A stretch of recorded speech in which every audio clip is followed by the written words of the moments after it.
Поради недостиг на сообраќајна сигнализација, синоќ едно возило излетало од автопатот кај Блаце на делницата од 2 километри која не води никаде.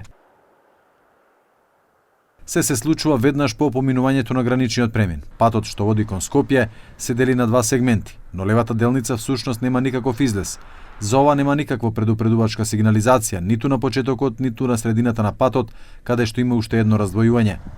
Како последица на тоа, возилата влегуваат по овој пат и одат до самиот крај, каде ги чека куп земја и камења.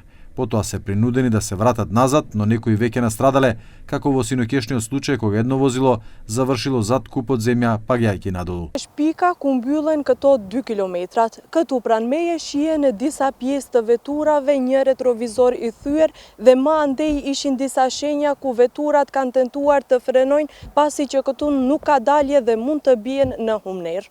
По синоќешниот настан за кој дозна ТВ21, единственото предупредување дека патот нема крај и дека може да заврши, се предметите што граѓаните ги поставиле на патот. Зошто нема поставено сообраќајни знаци, побаравме одговор од јавното претпријатие Државни патишта, но до ова издание на вестите не добивме одговор. Инаку работите за овој автопат требаше да започнат за време на новогодишните празници, но заменик министерката за транспорт изјави дека тендерската постапка е завршена и дека се очекува одговор од Европската банка за обнова и развој за дел од кредитот.